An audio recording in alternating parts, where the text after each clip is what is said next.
نحمده ونصلي على رسوله الكريم اما بعد فاعوذ بالله من الشيطان الرجيم بسم الله الرحمن الرحيم ولا تقولوا لمن يقتل في سبيل الله اموات بل احياء ولكن لا تشعرون ولنبلونكم بشيء من الخوف والجوع ونقص من الاموال والانفس والثمرات وبشر الصابرين الذين إذا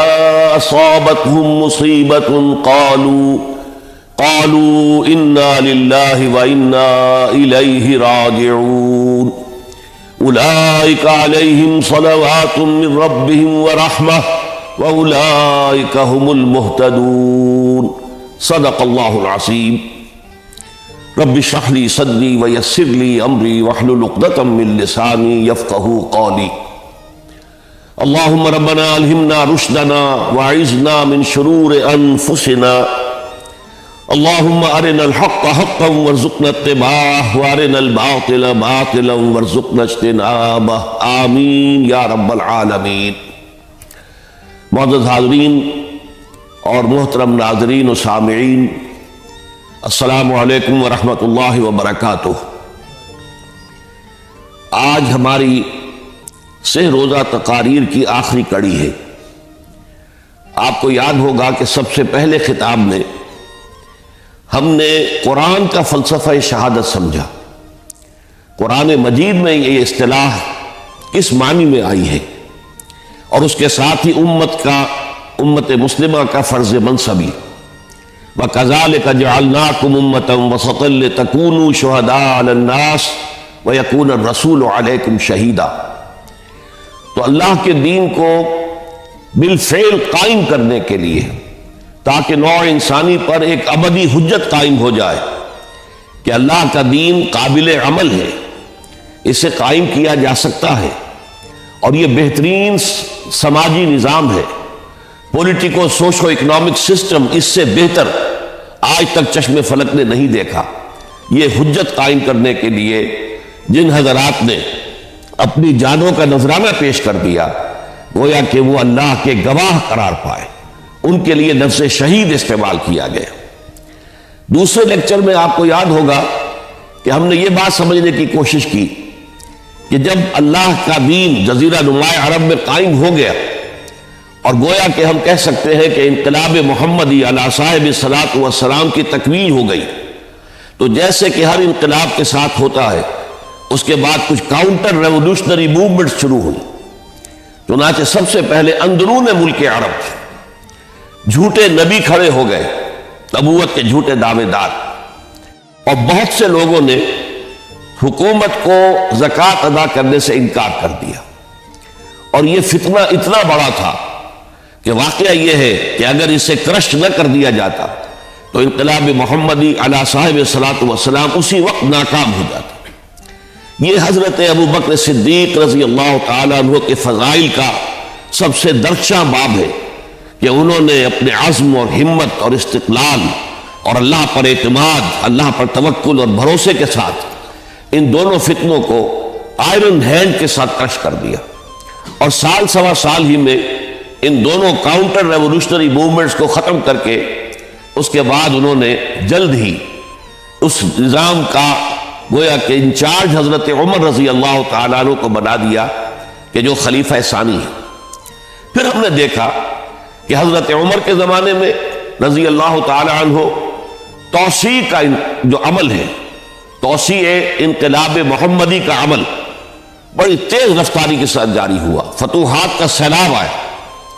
ایران پوری سلطنت تہس نہس ہو کر رہ گئی، اس کے پرچے اڑ گئے، سلطنت روما اپنے تمام شمالی افریقی مقبوضات سے محروم،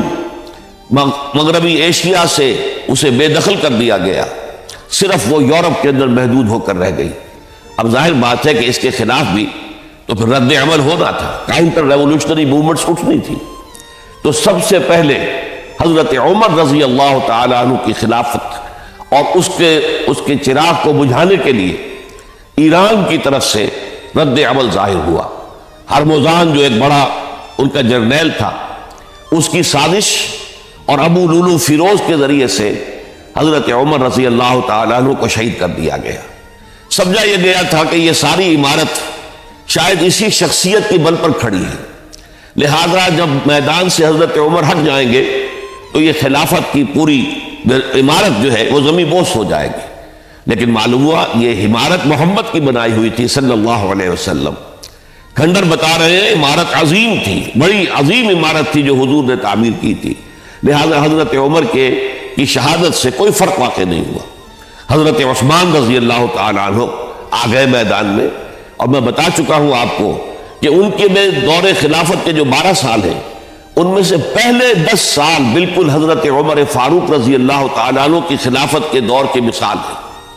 اسی تیزی کے ساتھ انقلاب جو ہے آگے بڑھ رہا تھا، فتوحات کا دائرہ پھیل رہا تھا، اور اندرون ملک پورا امن، سکون، اطمینان اور چین تھا۔ لیکن ان کی دور خلافت کے آخری دنوں میں اب یہودیوں کی طرف سے رد عمل اور ایک کاؤنٹر ریولوشنری موومنٹ عبداللہ ابن سبا کے ذریعے سے، کہ جس نے اسلام کا لبادہ اوڑھا اور منافقت کے پردے کے ساتھ وہ عالم اسلام میں داخل ہوا، اور اس نے چونکہ دیکھ لیا کہ پرانی چپقلش ہے، پرانی چشمک ہے جو قریش کے 2 بڑے قبیلوں کے مابین یا 2 بڑے گھرانوں کے مابین چلی آ رہی تھی، بنو ہاشم، بنو امیہ۔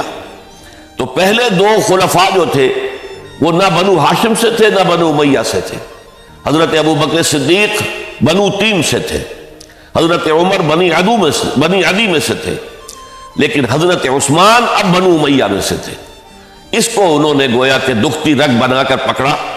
اور پروپیگنڈا شروع کیا کہ خلافت تو بنو ہاشم کا حق ہے، کیونکہ حضور ہاشمی تھے صلی اللہ علیہ وسلم۔ تو گویا کہ عثمان غاصب ہے رضی اللہ تعالی عنہ، بلکہ ان سے دونوں پہلو جو تھے حضرت عمر اور حضرت ابو بکر وہ بھی غاصب ہیں۔ اس کے ساتھ ہی فتنے کی مختلف شکلیں انہوں نے شروع کی۔ یہ الفتنۃ الکبریٰ کہلاتا ہے ہماری تاریخ میں، عظیم ترین فتنہ، جس کے نتیجے میں حضرت عثمان رضی اللہ تعالیٰ عنہ شہید ہو گئے۔ اور ان کی شہادت کے بعد اگرچہ خلافت حضرت علی رضی اللہ تعالیٰ عنہ کے ہاتھ میں آئی، لیکن یہ کہ باہمی خانہ جنگی کا وہ سلسلہ شروع ہوا جو حضرت علی کے دور خلافت جو 5 سالوں پر مشتمل ہے، اس کے دوران مسلسل خانہ جنگی رہی۔ ایک طرف شیعان علی تھے، دوسری طرف شیعان عثمان آ گئے، جو حضرت عثمان رضی اللہ تعالیٰ عنہ کے قتل کے قصاص کے مطالبے کو لے کر سامنے آئے۔ جنگ جمل ہوئی، ایک رات میں 10,000 مسلمان شہید ہوئے۔ جنگ صفین میں 74,000 مسلمان شہید ہوئے۔ جنگ نہروان میں پھر 4,000 مسلمان شہید ہوئے۔ یہ شہادتیں جو چل رہی تھی، یہ کس لیے چل رہی تھی کہ جو بھی عمارت خلافت کی قائم ہوئی تھی اب اسے قائم رکھا جائے، اغیار کی طرف سے جو سازشیں ہو رہی ہیں، جو حملے ہو رہے ہیں، اسے ختم کرنے کے لیے ان کا مقابلہ کیا جائے۔ تو یہ اور اس کا یہ دور ختم ہوتا ہے حضرت علی کی شہادت پر رضی اللہ تعالی عنہ۔ اور یہ بات نوٹ کر لیجئے کہ حضرت علی کو شہید کرنے والے وہ خارجی تھے۔ عبد الرحمن ابن ملجم خارجی طبقے سے تعلق رکھتا تھا، جو پہلے حضرت علی کے لشکر میں شامل تھے، لیکن جب حضرت علی نے رضی اللہ تعالی عنہ تحکیم اور ثالثی کی تجویز قبول کر لی تو وہ ناراض ہو گئے کہ اللہ تعالیٰ ہی ہے حاکم اور حکم، ان الحکم الا للہ، یہ انسانوں کو حکم کیوں بنا لیا گیا؟ اور اس میں اتنی شدت اختیار کی کہ وہ علیحدہ ہو گئے،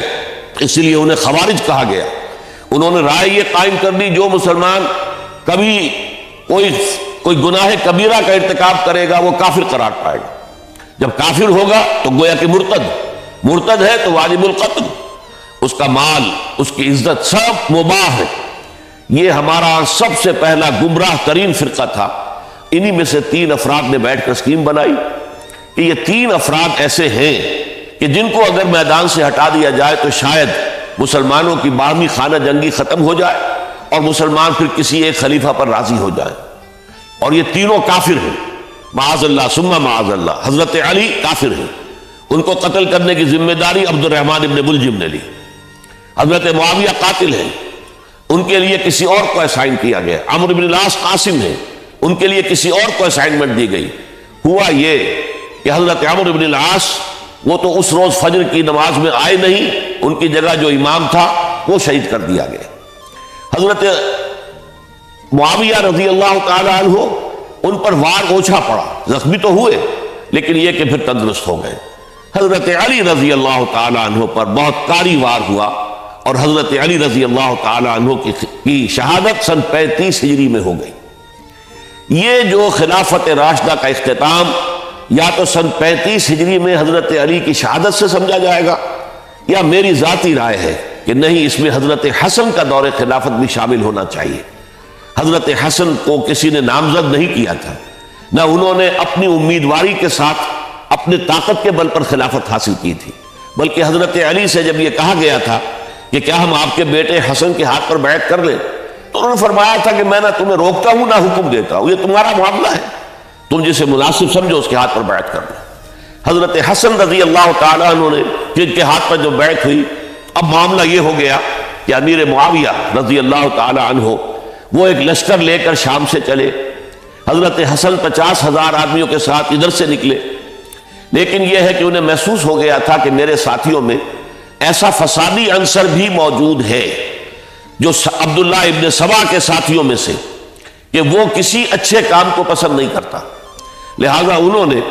پھر صلح کی پیشکش کی۔ حضرت معاویہ کو پیغام بھیجا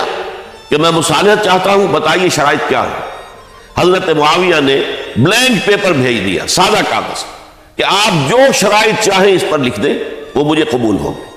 حضرت حسن نے رضی اللہ تعالیٰ عنہ شرائط لکھ دی، حضرت معاویہ نے قبول کر لی، تو حضرت حسن دستبردار ہو گئے خلافت کے دعوے سے، اور اس کے بعد پھر حضرت امیر معاویہ کی خلافت کی بیعت کی گئی۔ اس سے پہلے انہوں نے خلافت کی بیعت نہیں لی تھی۔ یہ ہے سن 41 ہجری، اور اسے عام الجماع کہا جاتا ہے، یعنی یہ اختتام ہے مسلمانوں کی خانہ جنگی کے دور کا۔ پھر جمعیت ایک ہو گئی، پھر عالم اسلام متحد ہو گیا، اب پورا کا پورا عالم اسلام حضرت امیر معاویہ کی زیر خلافت تھا۔ اور حضرت امیر معاویہ کون ہے؟ وہ خود ایک صحابی رسول ہے، جلیل القدر صحابی رسول ہے، اور آپ کو میں نے کل بھی بتایا تھا کہ حضرت معاویہ رضی اللہ تعالیٰ عنہ کی ایک ہمشیرہ ام حبیبہ رضی اللہ تعالیٰ عنہ حضور کے ازواج مطہرات میں سے ہیں، تو حضور کے گویا کے برادر نسبت ہی ہوئے۔ جو چند لوگ جو وحی کے لکھنے پر جو کاتبین وحی جو حضور نے مقرر کیے تھے، ان میں سے ایک حضرت معاویہ بھی ہے۔ پھر حضرت معاویہ کے لیے حضور کی دعا ہمیں ملتی ہے، اللہم اجعلہ ہادیا مہدیا، اے اللہ اسے ہادی ہدایت دینے والا بنا دے اور مہدی بنا دے جو ہدایت یافتہ ہو۔ تو یہ ان کی شان ہے۔ اور پھر یہ کہ ان کے زمانے میں جب عالم اسلام متحد ہو گیا، داخلی خلفشار ختم ہو گیا، تو فتوحات کا سلسلہ بھی دوبارہ جاری ہو گیا۔ حضرت علی رضی اللہ تعالیٰ عنہ کے 5 سالہ دور خلافت میں کوئی توسیع نہیں ہو سکی تھی دارالاسلام کی، کوئی مزید علاقے جو ہیں سلطنت اسلامی میں شامل نہیں کیے جا سکے تھے، اس لیے کہ سارا معاملہ تو داخلی خلفشار کا تھا۔ وہ جو خانہ جنگی ہو رہی تھی، ایک دوسرے کی تیروں اور تلواروں اور نیزوں سے 1 لاکھ کے قریب مسلمان ختم ہو گئے تھے، تو اندر سے گویا کہ موشن ٹوٹ گیا اس سیلاب کا۔ تو سیلاب پھر دوبارہ جب امت جمع ہو گئی عام الجماع کے بعد، تو حضرت معاویہ رضی اللہ تعالیٰ عنہ ان کا دور خلافت اب 20 برس ہے، اندازہ کیجئے، یہ پورے 20 برس کوئی اندرونی خلفشار نہیں ہوا، کوئی جھگڑا نہیں ہوا، کوئی فساد نہیں ہوا، بلکہ جو فتوحات کا دائرہ تھا شروع ہو گیا۔ مکران اور سندھ کے علاقے فتح ہوئے، کابل اور یہ افغانستان کا علاقہ فتح ہوا، ترکستان کے علاقوں کے اندر پیش قدمی ہوئی، ادھر یہ کہ قیصر سلطنت روما کا اس کے مرکزی شہر قسطنطنیہ پر حملہ کیا گیا، جس کے لیے کہ حضور کی حدیث موجود تھی پیشن گوئی کے طور پر، اول جیش یغزو مدینۃ القیصر مغفورون لہم، حضور نے فرمایا تھا کہ جو پہلا لشکر قیصر کے شہر پر حملہ کرے گا تو وہ سب کے سب وہ مغفرت پا جائیں گے، اللہ تعالیٰ ان کی مغفرت فرما دے گا۔ اگرچہ کامیابی نہیں ہوئی، لیکن اس پیشن گوئی کی وجہ سے آپ کو معلوم ہے کہ حضرت ایوب رضی اللہ تعالی عنہ ان کو بھی اس پیشن گوئی کی وجہ سے، حالانکہ 90 برس سے اوپر عمر تھی، لیکن وہ بھی کہا انہوں نے کہ میں بھی اس میں جانا چاہتا ہوں، چنانچہ اس لشکر میں گئے، وہی فوت ہوئے۔ بہرحال یہ سارے کارنامے اپنی جگہ پر، امن و امان اپنی جگہ پر، اس کے باوجود اہل سنت والجماعت حضرت معاویہ کے دور خلافت کو خلافت راشدہ میں شامل نہیں سمجھتے۔ اس کی وجہ کیا ہے؟ خلافت راشدہ کی شرط اولین قرآن مجید کے حکم کے مطابق امرہم شورا بینہم، مسلمانوں کے باہمی معاملات باہمی مشورے سے طے پاتے ہیں۔ حضرت ابوبکر صدیق رضی اللہ تعالیٰ عنہ سقیفہ بنی سعدہ کے اندر مشورے کے بعد ان کو منتخب کیا گیا اور ان کے ہاتھ پر بیعت ہوئی۔ حضرت عمر رضی اللہ تعالیٰ عنہ کو حضرت ابوبکر نے مسلمانوں سے مشورہ کر کے پھر نامزد کیا۔ حضرت عثمان کے لیے حضرت عمر رضی اللہ تعالیٰ عنہ نے اپنے جانشین کے لیے 6 افراد پر مشتمل کمیٹی بنا دی، جو بڑے سے بڑے جو اصحاب جو جن کے بارے میں کہا گیا ہے کہ جن کو دنیا ہی میں بشارت دے دی گئی تھی، جو عشرہ مبشرہ میں سے جو باقی تھے، ان کے اوپر مشتمل کمیٹی بنا دی کہ آپ لوگ طے کر لیں اور اپنے سے کسی ایک پر جمع ہو جائیں۔ اس اعتبار سے حضرت علی کے ہاتھ پر بھی جو بیعت ہوئی ہے تو وہ اہل مدینہ کے دباؤ پر ہوئی ہے، ان کے مطالبے پر ہوئی ہے۔ حضرت علی خود جو ہے وہ خلافت کے مدعی نہیں تھے بلکہ انکار کرتے رہے، چونکہ فتنے کا دور تھا۔ حضرت عثمان شہید ہوئے تھے، مسلمانوں کے دل زخمی تھے۔ اس حالت میں وہ سمجھتے تھے کہ اگر میں یہ خلافت جو ہے اپنے ہاتھ میں لے لوں گا تو ہو سکتا ہے کہ اس کا حق ادا نہ کر سکوں، لیکن یہ کہ جب انہوں نے دیکھا کوئی اور بھی تیار نہیں، طلحہ بھی تیار نہیں، زبیر بھی تیار نہیں، تو آخر مسلمانوں کو بغیر امارت کے چھوڑا تو نہیں جا سکتا، تو حضرت علی نے وہ قبول کر لی۔ حضرت حسن کے بارے میں بتا چکا ہوں کہ ان کے بارے میں لوگوں نے کہا تو حضرت علی نے فرمایا میں نہ حکم دیتا ہوں نہ روکتا ہوں۔ لیکن حضرت امیر معاویہ رضی اللہ تعالیٰ عنہ صحابی بھی ہیں، حضور کے قرابت دار بھی ہیں، کاتبین وحی میں سے بھی ہیں، پھر ان کا دور حکومت امن، سکون، اطمینان ہر طرح سے جو ہے 20 برس تک کوئی داخلی خلفشات نہیں ہوا، کوئی فساد نہیں ہوا، کوئی باہمی جنگ و جدل نہیں ہوا، بلکہ فتوحات کا دائرہ آگے بڑھا۔ اس کے باوجود چونکہ انہوں نے طاقت سے خلافت حاصل کی، لہذا ان کے دور خلافت کو ہم خلافت راشدہ میں تسلیم نہیں کرتے، حالانکہ وہ خود راشد ہیں۔ اس لیے کہ تمام صحابہ کرام کے بارے میں سورہ حجرات میں فرمایا وَلَكِنَّ اللَّهَ حَبَّبَ إِلَيْكُمُ الْإِيمَانَ وَزَيَّنَهُ فِي قُلُوبِكُمْ وَكَرَّهَ إِلَيْكُمُ الْكُفْرَ وَالْفُسُوقَ وَالْعِصْيَانَ أُولَٰئِكَ هُمُ الرَّاشِدُونَ۔ تمام صحابہ کرام کی شان یہ ہے کہ اللہ تعالیٰ نے ان کے دلوں میں ایمان کو کھبو دیا ہے، ایمان ان کے دلوں میں رچ گیا ہے، بس گیا ہے، جم گیا ہے، اور کفر سے فسق سے انہیں تبھی نفرت ہو گئی ہے، اور یہ سب کے سب راشدون ہیں۔ تو تمام صحابہ راشدون ہیں۔ اس اعتبار سے خود حضرت امیر معاویہ بھی راشدون میں شامل ہیں، لیکن خلفائے راشدین میں شامل نہیں ہیں۔ خلفائے راشدین عام طور پر تو ہم کہتے ہیں حضرت ابوبکر، حضرت عمر، حضرت عثمان، حضرت علی۔ میں نے اپنی ذاتی رائے، حقیر سی رائے عرض کی ہے، اس میں حضرت حسن کا دور بھی شامل ہونا چاہیے 6 مہینے کا، تب وہ 30 برس پورے ہوتے ہیں، جو حدیث میں آیا ہے کہ خلافت جو ہے وہ 30 برس رہے گی، اس کے بعد ملوکیت شروع ہو جائے گی۔ تو ملوکیت کا پہلا قدم یہ تھا کہ حضرت معاویہ نے طاقت سے بزور خلافت حاصل کی، اس لیے ان کو خلیفہ راشد ہم نہیں کہتے۔ البتہ یہ ضرور ہے کہ ان کا دور بہت پرسکون دور تھا۔ البتہ جب 10 برس گزر گئے حضرت معاویہ کے دور حکومت کو، اب میں یہاں لفظ خلافت کی بجائے دور حکومت استعمال کر رہا ہوں، کیونکہ خلافت راشدہ سے ذرا اس کا فرق واضح ہو جائے، تو اس وقت ایک اور صحابی، جلیل القدر صحابی مغیرہ ابن شعبہ رضی اللہ تعالیٰ عنہ، وہ حضرت معاویہ کے پاس آئے اور انہوں نے یہ کہا کہ دیکھیے اگر آپ نے اپنے بعد اپنا جانشین نامزد نہ کیا تو ہو سکتا ہے پھر فسادات پیدا ہو جائے، پھر مختلف لوگ خلافت کا دعویٰ لے کر کھڑے ہو جائیں، پھر خانہ جنگی ہو جائے۔ 5 برس کی خانہ جنگی میں 1 لاکھ سے زیادہ مسلمان شہید ہو چکے ہیں، قتل ہو چکے ہیں، ہلاک ہو چکے ہیں۔ اب دوبارہ وہی دور نہ آ جائے، لہٰذا آپ اپنا جانشین نامزد کر دیجیے۔ امیر معاویہ ریلیکٹنٹ تھے، لیکن انہوں نے دلائل دیے، دلائل مضبوط تھے۔ انہوں نے کہا کہ اب کبار صحابہ دنیا سے رخصت ہو چکے، وہ جماعت کہ جن کی تربیت اور تزکیہ، جن کی تعلیم حضور نے خود کی تھی اور ان کو اندر سے پاک کر دیا تھا، ان کی نیتیں بالکل پاک ہو چکی تھی، کوئی نفسانیت ان میں نہیں رہی تھی، وہ جماعت تو اکثر و بیشتر اب ختم ہو چکی، فوت پا چکے، وفات ہو چکی۔ لہذا اب جو ہے اکثر و بیشتر نو مسلم ہیں، جو بعد کے فتوحات کے ذریعے سے اسلام لائے ہیں، لہذا ان کے اندر نہ وہ پختگی ہے، نہ ان کے اندر وہ تقوی ہے، نہ تدین ہے، نہ اصول پرستی ہے۔ اسلام کی پوری تعلیمات جو ہیں وہ ان کے وجود کے اندر، ان کے شعور کے اندر گہری اتری ہوئی نہیں ہے، لہذا اب صورتحال وہ نہیں رہ سکے گی جو حضرت ابو بکر یا حضرت عمر یا حضرت عثمان یا حضرت علی کے زمانے میں تھی، لہذا آپ نامزد کیجئے۔ یہ بھی بتا دوں کہ مغیرہ ابن شعبہ کون تھے رضی اللہ تعالیٰ عنہ۔ نمبر ایک یہ ہے کہ یہ اصحاب شجرہ میں شامل ہیں، جن 1400 یا 1800 افراد نے حضور سے بیعت کی تھی صلح حدیبیہ سے متصل القبل، اس درخت کے نیچے بیٹھ کر جس کے بارے میں سورہ فتح میں فرمایا گیا کہ لقد رضی اللہ عن المؤمنین اذ یبایعونک تحت الشجرہ، اللہ ان تمام اہل ایمان سے راضی ہو گیا جو ہے نبی صلی اللہ علیہ وسلم آپ کے دست مبارک پر بیعت کر رہے تھے اس درخت کے نیچے، ان میں سے موجود، ان میں یہ مغیرہ ابن شعبہ ہے۔ پھر مغیرہ ابن شعبہ وہ ہے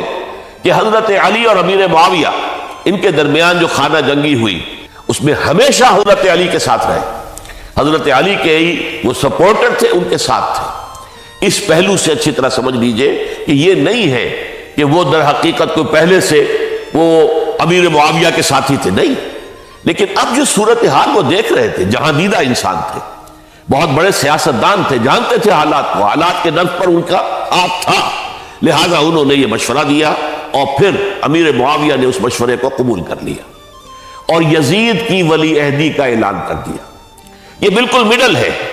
حضرت امیر معاویہ کے دور خلافت کا درمیان، یہ 10 سال جب ہو گئے تھے حضرت امیر معاویہ کی خلافت کو یا حکومت کو، تب یہ معاملہ پیش آیا اور یزید کے ہاتھ پر یہ بیعت ولی عہدی تمام جو بھی مختلف گورنرز تھے ان کے ذریعے سے کہہ دیا گیا اپنے اپنے علاقے کے لوگوں سے بیعت لے لو۔ یہ بیعت عام طور پر لوگوں نے کر لی، البتہ 5 شخصیتیں جو بہت نمایاں تھیں انہوں نے اس بیعت سے انکار کیا۔ ان میں کون تھے ذرا نوٹ کیجئے۔ حضرت ابو بکر فوت ہو چکے، ان کے بیٹے عبد الرحمن ابن ابی بکر۔ حضرت عمر فوت ہو چکے، ان کے بیٹے عبداللہ ابن عمر۔ حضرت زبیر فوت ہو چکے، ان کے بیٹے عبداللہ ابن زبیر۔ حضرت عباس فوت ہو چکے، ان کے بیٹے عبداللہ ابن عباس۔ حضرت علی شہید ہو چکے، ان کے بیٹے حسین ابن علی رضی اللہ تعالی عنہم اجمعین۔ یہ 5 جو امت کے بہت بڑے 5 افراد کے گویا کے وہ چشم و چراغ تھے ان گھرانوں کے، انہوں نے انکار کیا، اور ان میں خاص طور پر عبد الرحمن ابن ابی بکر نے یہ جملہ کہا کہ تم چاہتے ہو کہ قیصر و کسریٰ کی سنت پر عمل کرو کہ باپ کے بعد بیٹا حاکم بن جائے، یعنی ایک قدم تو خلافت کا نظام پہلے ہی نیچے اتر چکا۔ مشاورت سے تو حضرت امیر معاویہ کا بھی جو نسب ہوا ہے وہ مشاورت سے نہیں ہوا۔ ایک درجے میں وہ جو اللہ تعالیٰ کے رسول نے عمارت بنائی تھی شاندار، اس خلافت کا جو سیاسی نظام تھا اس میں ایک تو کڑی آ چکی زوال کی کہ ایک شخص نے طاقت کے ذریعے سے خلافت حاصل کر دی، اب اس کی اگلی کڑی لانا چاہتے ہیں کہ قیصر و کسریٰ کے طریقے سے خاندان کے اندر، ایک قبیلے کے اندر یہ خلافت جو ہے یا حکومت جو ہے نسل بعد نسل، باپ کے بعد بیٹا اور بیٹے کے بعد پوتا، اس کو ہم کبھی گوارا نہیں کریں۔ حضرت امیر معاویہ بہت دانشمند انسان تھے، انہوں نے ان 5 حضرات پر کوئی تشدد نہیں کیا، کوئی جبر نہیں کیا، بلکہ رہنے دیا، ٹھیک ہے یہ بیعت نہیں کر رہے، ابھی تو بیعت ولی عہدی ہے، کوئی حرج نہیں، لہذا کوئی جھگڑا، کوئی اس وجہ سے کوئی فساد، اس بنا پر کوئی جنگ نہیں ہوئی۔ 10 سال گزر گئے، یعنی 10 سال تک یزید ولی عہد رہا ہے، 10 سال تک، اور اس سوائے ان 5 بڑی شخصیتوں کے جو پوری امت تھی، عوام الناس تھے، ان سب نے اسے قبول کیا۔ یہ صورتحال اب جب پیدا ہوئی جب حضرت امیر معاویہ کا انتقال ہو گیا، یہ سن 60 ہجری ہے۔